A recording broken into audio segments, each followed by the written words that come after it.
All right, so this is a new one. Just this is what it'll look like when you get it.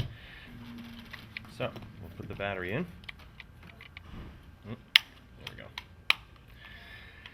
And the first thing you'll do is turn it on, and it's going to say no handset. HS is for handset. So let's attach the handset.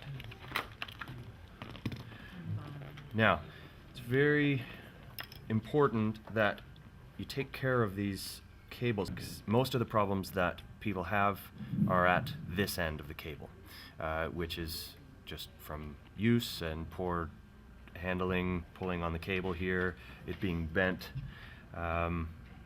or trying to jam it in and snapping off some of these pins on the inside. And then, unfortunately, you've either got to get a new handset or send it back to Germany. So, let's attach the handset first, which, if you can see that on the screen, there is an arrow on one side of it. And that arrow, you want to line up with the top, and you shouldn't have to force this at all. It will just click right in the top. And so if you're having to force it, you probably don't have it aligned properly, and don't push it, because it will just, you'll snap off one of those pins, so delicate.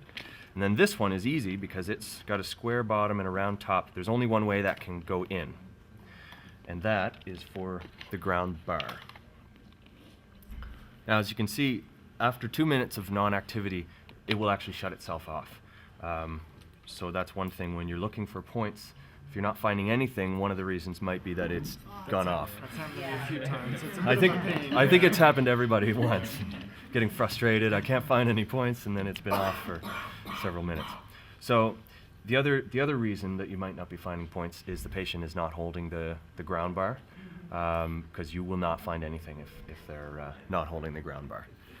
So now we've got everything connected properly, and this is the power button. We're going to turn it back on, and so now we've got a few things on the screen that tell us where we're at. SI is silver, so right now I'm looking for silver points. M auto is mode, auto. So and I'll explain what that means. And then there's a little picture of an ear as well, right at the top, which means we're looking for ear points. Adjusting the sound. So if you hold down the M and the left-hand side minus button, and then turn it on, and then you use the left-hand side up and down to adjust your volume. Okay, and it goes up to 8. That's the highest it's going to go. You do want to have that sound on, because you're not always going to be looking at the screen when you're testing for points. So I'll set it at, 5 or 6 is usually good. Because when you're looking at the ear, going through looking for points, you're not going to be watching the screen for, is there a point there? You're looking at the ear and you're paying attention to the patient, and so then when you hear that, then you can look, oh, is that a 5 or a 6? Is it a 3 or a 4? But you can hear when you found a good point. There are really only 3 menus that you have to get to know. There's an M button, which is mode, and E is edit. So when you first open it up, hit the M button, and you will toggle between manual mode, auto mode, and then the third is S, which is stimulation mode. The stimulation mode is for adjusting your settings of stimulation. You don't have to be on the stimulation mode to stimulate with electrotherapy. This is just where you set up how it's going to work when you are stimulating. On your on the hand probe itself, there's a T, which is your treatment button, and when you press that, so everybody can do this, go back to the first screen, M auto, so it looks like this. If it says gold, that's fine as well, but just go into this screen and then press that T button, and you'll see that an S shows up. That means that you're stimulating right now. While you're holding that button, you can actually turn it up or down with the plus and minus buttons on the hand probe. Just be careful that if you're looking at the ear and you're pressing this button, that if you actually rest your finger down, you can be doing this as you're treating, and that's not what you want to do. Your patient will run screaming and never come back.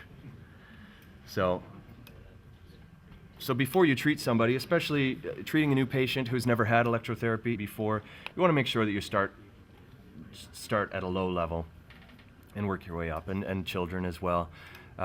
12 is usually a good, safe place to start with somebody who's never had it before, and then just go up from there. So let's go into the stimulation mode, and I'll just go through that menu quickly, and then we'll go back to the manual and auto modes. So within the stimulation mode, hit the E button, which then will scroll through the menu within the stimulation mode. The first screen is your overview, which is this screen here is your overview, and that gives you just a general overview of the settings that you've set. It may not look exactly like this because your settings may be different than mine. So all we want to do is make sure that you have an S up in this top left-hand corner. And if everybody has that, then we're all in the right place. So this is an overview. Now I want to edit some of these settings, so I'm going to go deeper into this menu. So if you hit the E button, then you're going to go to, you should go to have INT up in the left-hand corner. Does everybody have that? Yeah. That's your intensity. So you can use the left, up and down, plus and minus buttons to increase your intensity. So we're starting somebody new. I'm going to start with 12 and just start there as a starting point. Then hit E again to go to the next screen. Now, this one is, it may not say F, you may have N, C, or R, or B, but this is your frequency screen. This is where you select your frequencies. One good rule with this unit is if you're not sure which, because there's plus and minus on left and right, and usually whatever's on the screen will reflect that. So what's on the right, you will control with the right up and down, and what's on the left, you'll control with the left up and down buttons. And in most menus, that will work. So now we're in the frequency screen, and now I want to scroll through the available frequency groups. Okay? So we've got the first one I'm on is frequency of 4 Hertz. So then on the left, I'm going to go to a different frequency group. And so now, N, A, I'm in the Nogier frequencies group.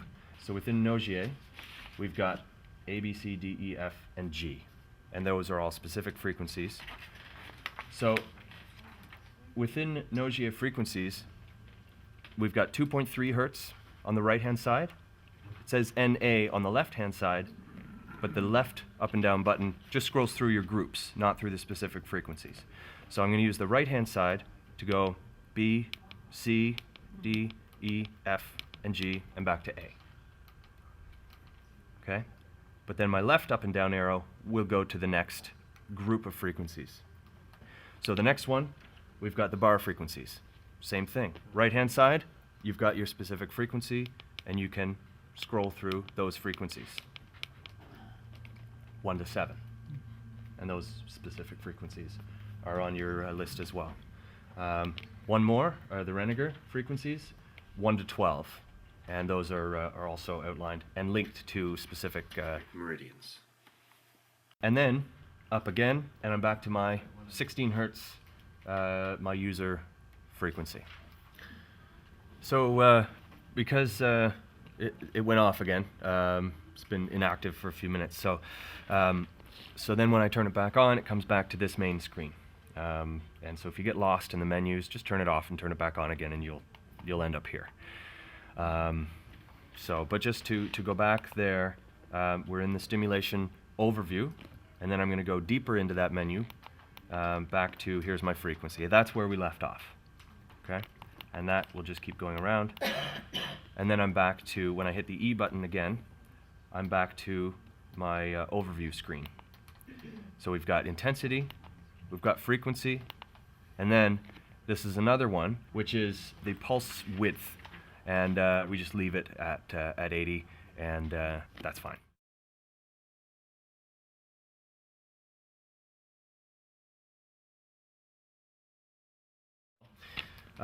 Now, just show you, these are simpler menus, the modes menu. So, let's start in auto mode in ear. Okay, so if everybody just turns it on, it should come up with this overview screen. And let's go auto mode. So we'll scroll through until we get to auto mode. And then everybody's there. And then we use the E button. Again, M is the first menu. Now that we're in M Auto, I'm going to go deeper into that menu using the E button. So when I hit E, what you'll notice is now there's a little person up in the right-hand corner instead of the ear. What that does is it deactivates the outer ring, and you're only using the inner part of the probe looking for points. Because with body points, you're not looking for the differential like you are with ear points. The way you're finding ear points is the difference between the outside and the inside. Whereas with body points, you're just using that inner probe to find the point. Okay? This little cap here, if you put it on carefully, of course, what that does is it holds back the outer ring so that you only have that inner part, the inner probe. Okay? Okay. So that's searching for body points. I'm going to use the E button again, which goes back to, it says M Auto Ear, but see now there's nothing over on the left-hand side where it said silver before. There's nothing. So now I'm searching for any point on the ear, gold or silver, and it will actually tell you what it's found, but you're also going to find twice as many points. So if you're looking for a gold point, then only look for gold points on the machine as well. So we'll hit that again, and now I'm looking for gold points. You can see the GO. I'm only going to find gold points. Silver points are not going to show up. And then, of course, again, we're going to go to silver points. Now I'm only looking for silver points. None of the gold points are going to show up. And then back again, body, M Auto, ear. So usually, this is what you want when you're looking for a gold point. This is probably going to be the one you're going to use most. This setting here. Now, manual mode. So we'll hit M again. Now we're in manual mode, and it toggles through the same things. We've got silver, body, just all general ear points, and then gold manual points. Now, in manual mode, what you're able to do is, see, we've got a 16 here, and when you do find a point, the lower this number, and the sound will go down with it, the stronger the point. So if you're finding all sorts of points, or you're finding 12s and 10s and 8s, and you've found 20 points on this person that are 8, well, that's not a strong point on this person. What you want to do is tell the machine, don't tell me about points that are weaker than an 8. Okay. Don't even register those points. And so then within manual mode, use the left up and down arrow to adjust that. So I'm going to set it at 9. So it's only going to tell me points that are 9 or lower, or 9 or stronger is the other way of, okay?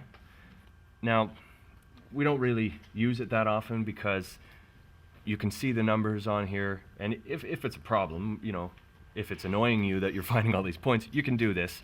But then you may also set it too low because you may have a person who you don't find anything, and maybe 6 is the strongest point on this person, which brings me back to my other point. So here now I'm in gold auto. You've got all these points that are showing up as 5 and 6. Well, that's not what you're looking for. With this patient, you're looking for a 2 or 3.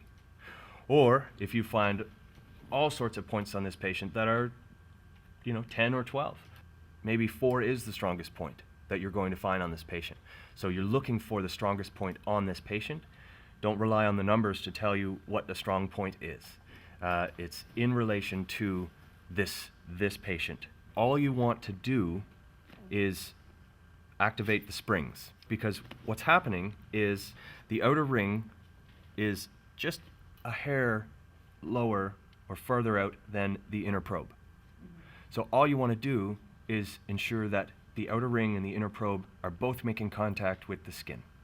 So all you need to do is activate that spring just a little bit. You don't want to press all the way down into it. You know, where it stops there, you don't want to be doing that, because then, you know, as you're going along looking for, you know, if you're doing this, you know, it's not going to last very long, and it hurts. Yeah, and you're probably you may, you know, even be treating the point. You may be creating a point. You just don't want to do that. When you do find the point, and you know, okay, that's a 4, that's a good point. Then what you can do is just go down just until you hit the end of it. Don't press. But if you just go down to where it stops, you've left a mark in their ear. You've got a dent there, and you can probably fit 5 or 6 needles in the end of that. But you've got a range. Now the point is there, and so now you go in with the needle and you find exactly where it is within that little tiny dent that you've made with the end of this. What I would recommend now is, now this isn't possible for many people. They work, you know, between clinics, and you do have to pack it up at the end of every day. But, you know, just like the spring, this only has so many times it can be plugged in and out again. Even if you're doing it properly, it wears on it, and eventually that may become too much for it. So when you do unplug it, don't pull on the cord, pull right at the base, and just pull straight out. Be gentle with it. You don't have to fight with it. But if you can, what I'd recommend is leaving it plugged in. Have a shelf somewhere in your clinic with a cloth on it, and just put it on, or a drawer. Keep it there, just like this. Just take this whole thing and put it on that shelf, and then take it out again.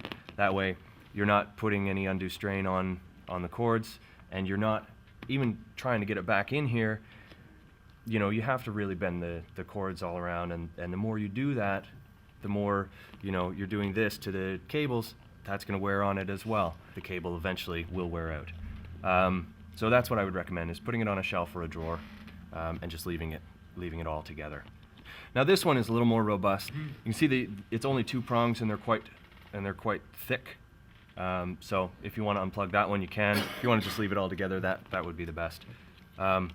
Now for cleaning, I wouldn't recommend using alcohol or water on it. What will happen, and this has happened already to many people, is that rubber will actually swell up. So I would just wipe it with a dry cloth, clear off the earwax that gets on there, you know, and put it back that way. But don't use any cleaning product on it or water. You want to keep it dry, because that will swell up.